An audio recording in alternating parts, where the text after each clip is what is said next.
mains for them and crushed them for the main 20 miles of the main line.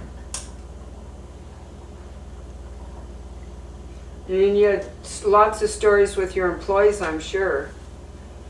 Norton, you haven't even mentioned Nort, Tommy and Frank. So I'm sure you have lots of stories that are employee related, right? Ben Dean.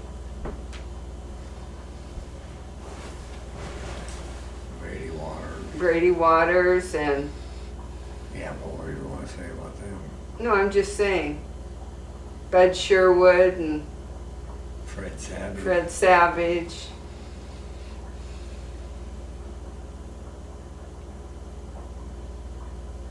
Jim Lindemood.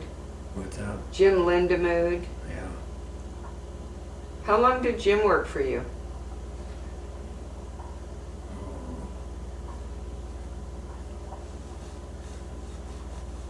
God, I don't know. Marty Richards. Is he No. still alive? I don't know what he is. I don't know. Probably heard of him.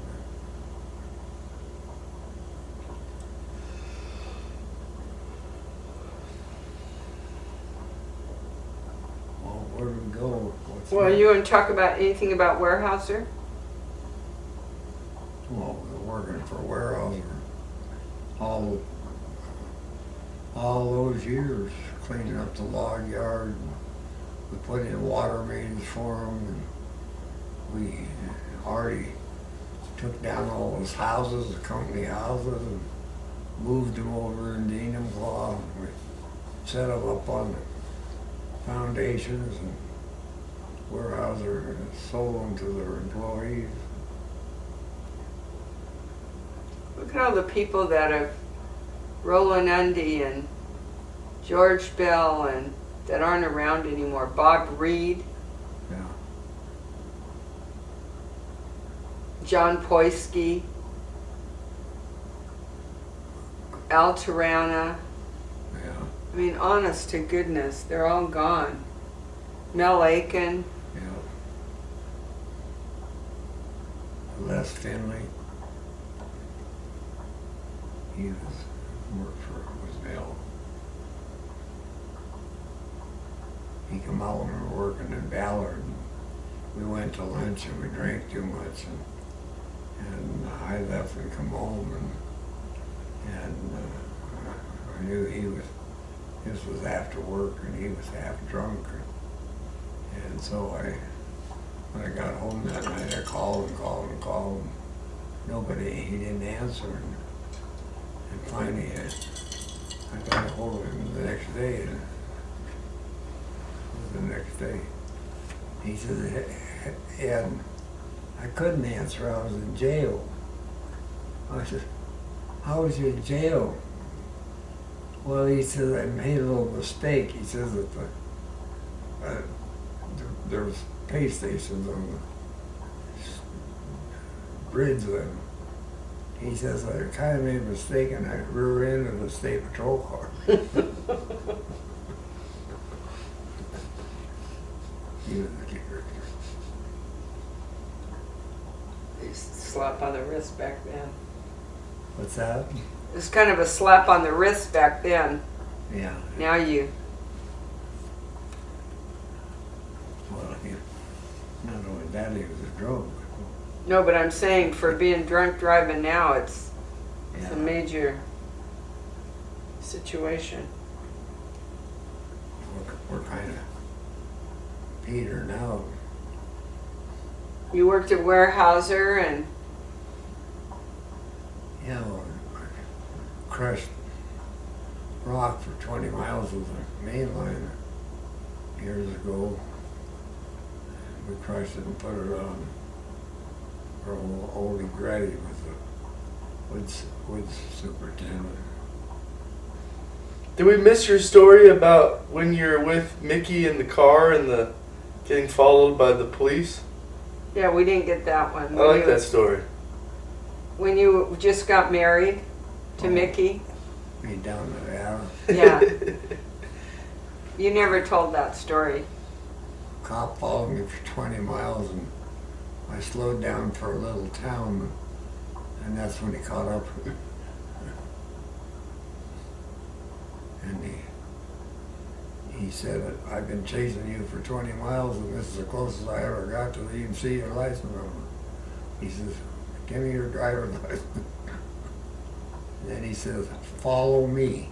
And he took me down to the judge in the little town there. And I forget what he did. He fined me $20, I think, and gave me back my driver's license. You're on your honeymoon? Yeah. We drove, I think we went 6,000 miles in a week. Well, that sounds relaxing. Yeah. And that's your mode of operation. That's what we did. We drove up. We were so tired up to Canada. What do you do? It's like honeymoon and driving go together or something. That's funny. Well, you and I went down to Death Valley when James was still, remember we looked all over, he wanted to build a bonfire. We looked and looked, we finally found enough wood to build a little bonfire. All he wanted to do was have a bonfire. Did we cook hot dogs or something, wieners or something? We had Tigger. Yeah. Yeah, remember the story when James threw up in the... I was so scared. In the Mineral Springs, these private, they're big concrete bathtubs, and you go in and close the door, and Dad and I were in there with you, and you accidentally got your head under the water, this sulfur water, and start spinning it up for an hour trying to get and all it's the earth dark, out of it. and 'Cause we're the water just ran through it. It came out of a big spring up above, and it ran through all these tubs, and then it went down and water big. Dad's cupping it out, trying to cup it out, and we're parked in a gravel pit, and it's dark, and that gusher, that thing came off. Remember, the water was going everywhere, Yeah, the guy accused me of breaking it. breaking the pipe, and I'm in the motorhome with you and Tigger, and someone's pounding on the door to get into the sauna to use it, and just a minute, and he's in there with his hands trying to clean it out before the next person goes in. It was all floating on top. Oh. You built the industrial park? Yeah.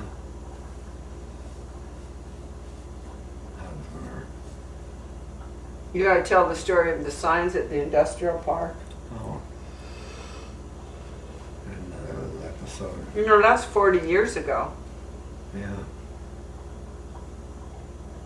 You built the cabin, you didn't talk about your cabin. That was right before that. In 70, That was 72. You built the cabin, you didn't talk about the cabin. You bought that from Leroy Holmes. Yeah.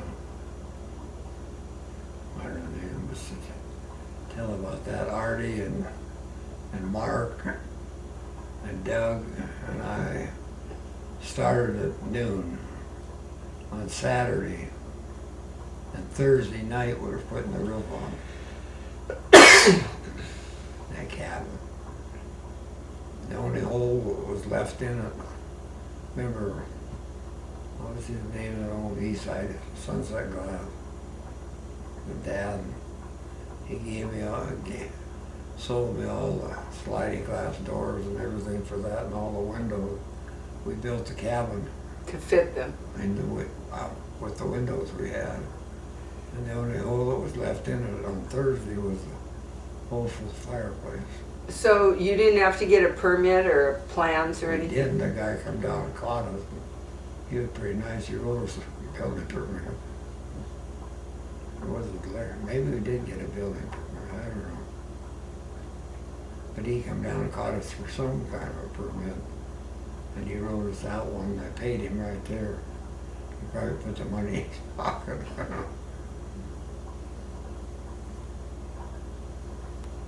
Yeah, there's been a lot of things.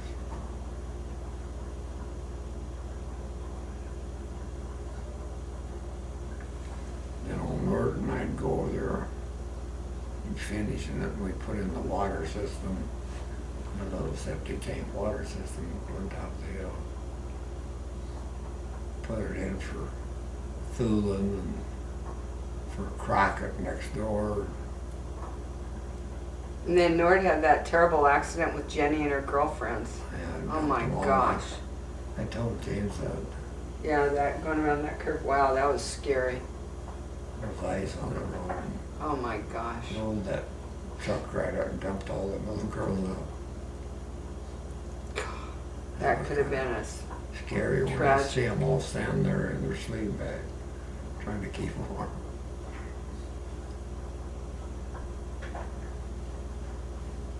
I don't know what other big deal we got.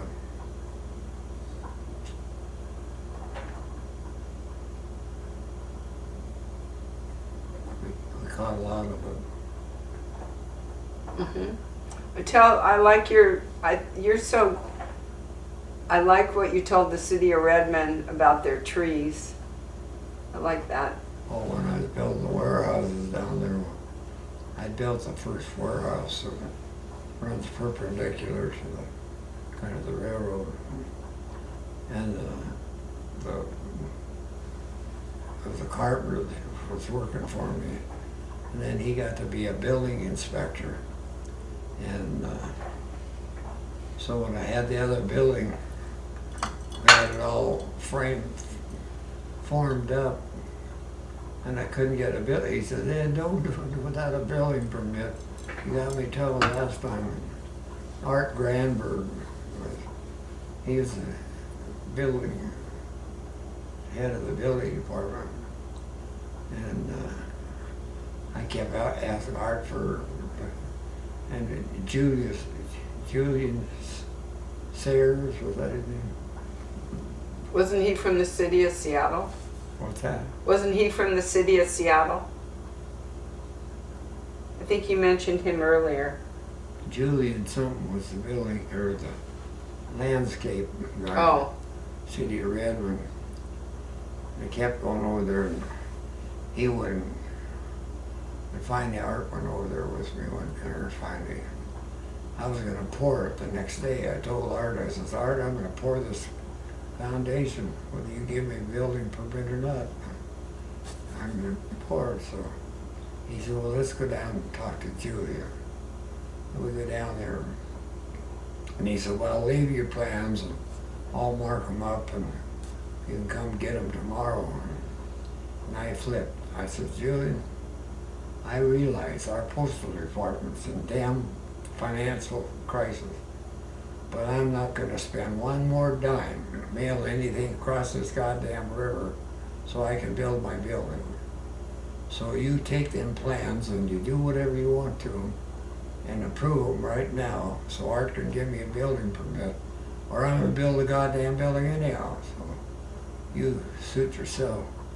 And that idiot goes back and he makes, I think, 4 or 5 exits behind the buildings toward the railroad. And I said we had to put in deciduous trees, like fir trees. Is that a deciduous? no. Deciduous loses its leaves, like maple trees. Oh, no. We had to put in fir trees back there. And then he put a PS, requires railroad approval. And I'm walking away from there. I says, Art, you know and I know the goddamn railroad doesn't want any more trees on their right of way. So we never did plant the trees, but that idiot held me up for 6 months over that. Right. But what I like is on the 152nd, he Well, did then- put in deciduous Then we trees. built, for a long time, we just had access. We didn't have 152nd. And so we finally built the street, and they come out and put no parking. All up and down that street, no parking. And I went over and got in a fight with them over, you know, say they couldn't park within 40 feet of the entrance and the exit. So And they said, no, we're gonna leave it like it is. So the guy that went broke were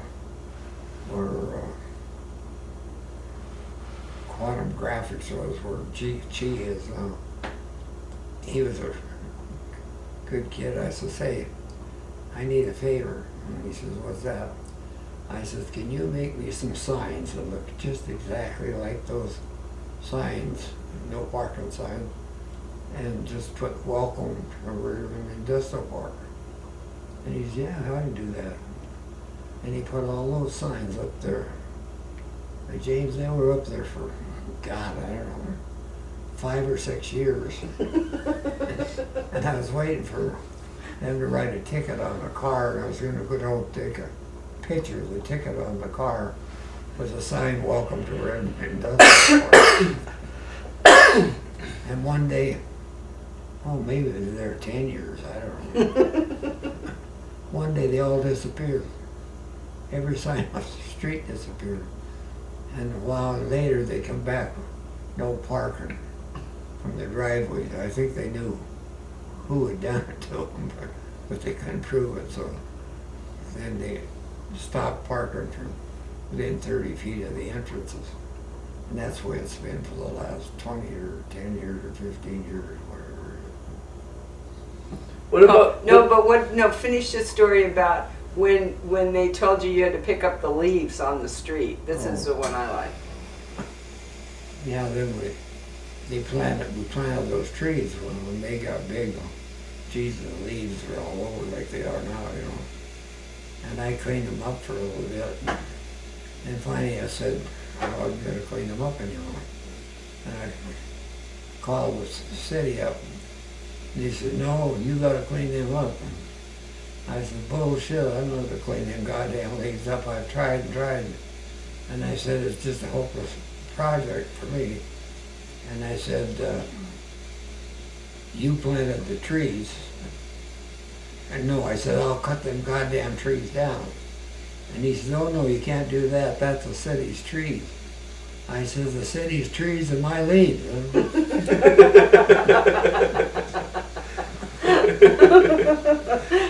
And ever since they cleaned the leaves up, they made a deal. You blow them out into the street, and we'll pick them up. He called me back up. He says, Ed, I've had the sweepers over there 2 or 3 times, and there's so many leaves that they just push them up in front of the street. You can't pick them up.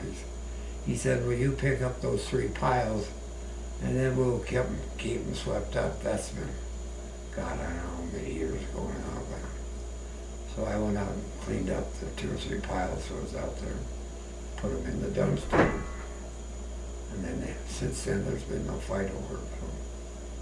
You just blow them out in the street, and our landscapers blow them out, and they pick them up. That's what I tell them. Just blow them on the street. They're their goddamn leaves, not mine. They spec'd out deciduous trees, so. What about the story when you're in financial trouble and that banker was going to call that loan on you? Yeah, Was that Mel Hawley? Yeah, that was Mel Hawley. Yeah, that's a, thank Down you. in Kent. That's a good one, yeah. That was causing work. Yeah. Tell that story. That's a good one. Well, Herb had been lying to him all the time, and he's, cheating. Tell the backstory how you got in trouble and all that. What's that? Tell the story how you got in trouble and... What are you talking about? When, weren't you you owed a bunch of money and the banker was going to call the loan and you'd be in big trouble? I'm telling you that if you'd be quiet. Alright, I guess. We had this meeting down there, and Mal Hawley was the Seafirst banker, and he come down and said he was going to call our $2 million line. And I said, listen, I'm going to tell you something. You've been listening to that SOB. And I pointed to Herb Clausen. And I said, he's been lying to you. I've never lied to you. And I says, I'm the one that you're going to put down the tube. Here, he's broke already. He said he can't even eat unless we pay him out of here. And I said, you're not going to call that loan. He said, oh, yes, I am. I said, no, you're not. And he says, yes, I am. Try to leave this office. I says, I'll kill you before you leave this office. If you're going to put me down the tube, you're a dead sucker. You know, Mal Holly could look kind of white. He says, are you serious? I said, try to leave this office. He didn't call me home. We saw him at Roland's Yeah. memorial, Yeah. and he came up and he said, I believed you, Ed. I believed you. That hurt me. And you got to tell the story. I like the story too of how you handled the lots in Juanita with the builder. Oh. I like that story. And see, I was so upset about it, and I like your attitude. You don't get upset about anything.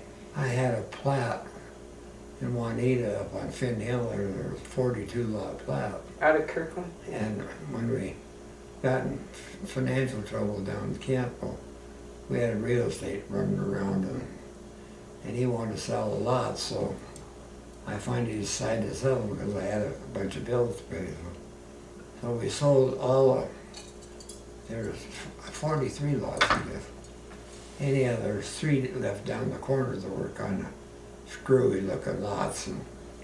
And he said, well, let's just lower the price and sell them too. I said, no, just leave them there. I won't sell them. Anyhow, we sold out the whole plat, and these 3 lots were down there. And this real estate gal called me up. It was in January, I think. And she said she had a sale for those lots. So, well, I got more for them then. It was a year, so that's a matter later, than I got for the original ones. And anyhow, so, and they were supposed to close in March. So January went by and February, March went by, and they didn't close. And so I called the gal up. I said, the lots are going up in price. I said, that guy's got to close them or it's going to be over. So anyhow, she said, oh, he'd been sick and this and that and that. Anyhow, it was April and May and into June. And I called her up and I said, those lots are worth more money now. Anyhow, then she said, well, I'll guarantee you that we'll close them in July. So July comes by and they called me up from Continental Incorporated in Linwood was financing them. So I went out there and signed the papers and your mother and I went over to the cabin over the 4th of July. And we come back and there was no money. And so, no, we didn't. On the way over to the cabin, she'd never seen these lots. She said, well, can we go by there? And I said, sure. So we drive by there, and this guy's got a house built on one of them. And he's got foundations poured and all backfilled on the other 2. And he doesn't own them. And so I was so upset, and he's laughing. she's all upset. And he's laughing. I was laughing. And anyhow, we come back from the cabin, and this guy calls up. Or no, did we tell him? Maybe I called him. You called. Called and said it's over with. You don't have any lots. And he called up, he was a builder from California. And oh, he was nasty. And I talked to him, I says, I'm telling you something, my friend. I don't know how they do it in California. Yeah, But you've only got 2 goddamn choices. Either get your shit off my land, or I own 2 foundations in the house. Yeah, that's exactly what he said. And he was. And he said, well, you'll hear back from me, and boom, he hangs the phone up. That's verbatim. Next day, or that, maybe that afternoon, next day, attorney calls. And he says, Mr. Worker, he says, this has gone so far that we can't settle it. And I said, no, I'll live with what I agreed to. But I said, if that client of yours calls, opens his goddamn mouth, those lots all go up $10,000 a piece. And he says, well, don't worry, he won't call you. Anyhow, and I said, the only way I'll do it is I want interest on the money from March when they were supposed to sell. I want the taxes paid from March, and I want cashier's checks for all of it.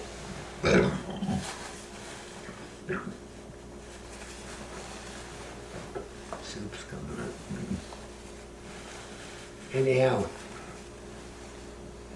he calls back, and he said, I can get you a cashier's check for the lots, and I can get the taxes, but interest, maybe it was interest on the money. He said, I'll have to get you that in another day. So I go out, give him the titles to it, and he gives me cashier's check for all that stuff. Then I come back, and we were in a big fight with the State Industrial down in Olympia. And they'd come back in and put all our work that we'd done when we were down in Kent in logging, and raised it about $1 an hour. So it was about 12 or 14,000 bucks that they raised it. And what they did is they locked those lots up. And now I know they run The state put a lien on those lots. they And Dad got the money in for the them. morning they had to run And the I was title. upset again, and he's laughing so hard. They had to run the title in the morning, and they were clear. And after they gave me the check, they went to what am I trying to say? Put them in their name, and they couldn't, because there was a $12,000 lien against them. And your mother was all shook up, and I said, well, that'll teach that asshole from California. And so it was, I think what title company it was, but I had done a lot of work with the title company, so I let it go for 2 or 3 days and let him cook his own soup. And then I finally told the title company, I said, I'll go ahead and give him the title to the lots, because he has to go through the title, so title insurance and all that. And we let him have them, but he paid him, but he learned something. But That's I should have pretty raised good. him fiber. I Yeah. could have raised him, by then I could have raised him $10,000, but we went in the house, and that house was so badly constructed.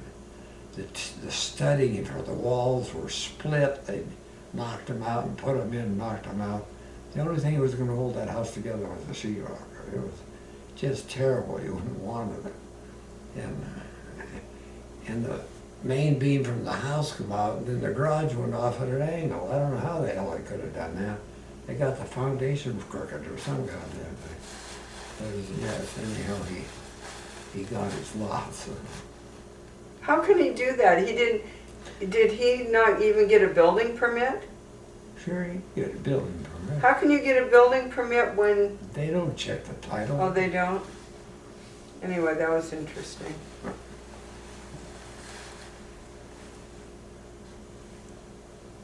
Lots of little episodes. Well, are we finished, or where are we going from here? We can be finished. Goes on and on and on. With Weyerhaeuser, North Cross State Highway. We built the 2 sections that way. Never said much about that. With old Fred Gluer, all the trouble he'd get me at my 2 jokes a week. Well, we told him about Ernie Thurston and Packland. Out of all the work you did, Ed, all the years, do you have a favorite type, a favorite job or a favorite type of work, or do you just enjoyed it all? I just enjoyed it all. Yeah.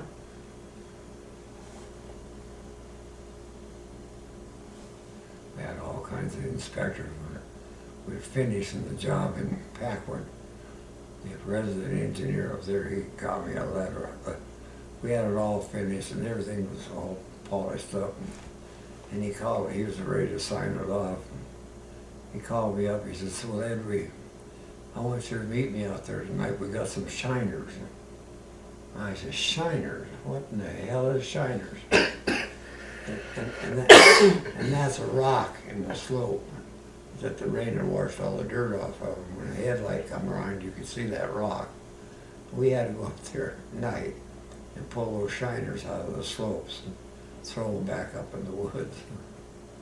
Who was the one, was that the one you jerked out of the car that wrote you the letter that you've had for such a long time that said, for someone who's so successful? Oh, no, that's when we were working in Ballard. The water truck backed up flushing the streets and backed up and it hit this little guy's Jeep. It's the old Jeep where they had the square little headlights and it bent the control or the plate, the headlights out of it. And he called up and, oh, he was nasty. And I said, wait a minute, we don't go around bending up people's stuff.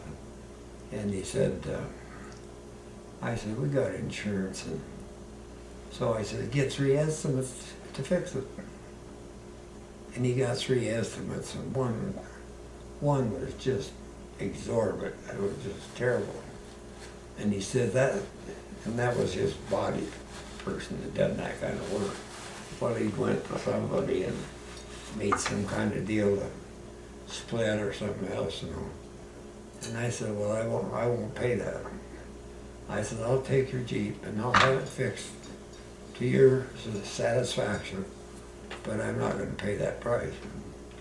And he missed, I don't know how many days of work going to court and fighting with me, you know. And finally, I just told him I'm not going to pay it, so whatever you want to do. So the next thing I got from him, like I said, it was only a $150 deal, and he missed, I don't know how many days work going to court and going to everything. And I lost my path. Anyhow, he came out to the shop apparently, and he got down and wrote the registration number on one of our welders. And the next time, I hear the sheriff's going to sell my welder to pay us a bill, and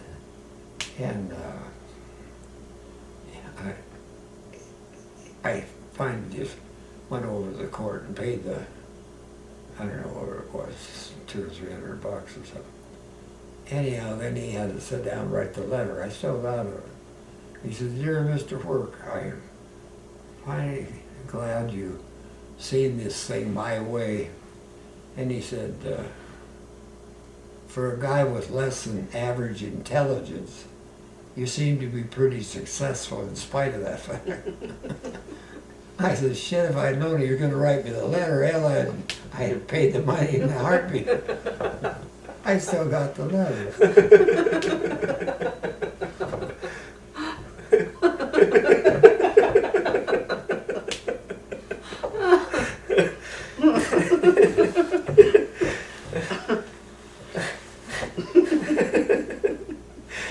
Here we got a great big sewer job going there, you know.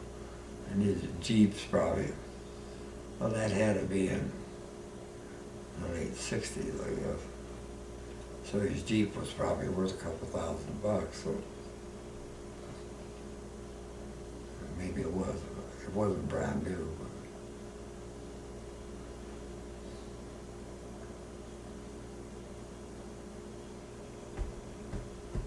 I got a letter from him, and I still got the letter from Bud Sherwood that Bud wrote me one time. Some way when we were switching down there in Kent, his, what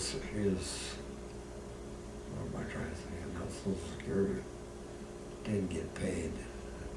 And it was about $1,000 or less than that. And talked to him and I said, "Bud, I'll write you a check for it." And then he wrote me a letter, says, "Ed, I could think of a lot of times where you've done things for me, and let's just forget about this problem." I still got that letter. Bud wrote it in my desk.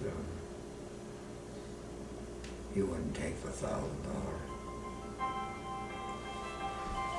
It was probably Doug. Maybe, I don't know. Well, should we take a break? Are we putting me on break?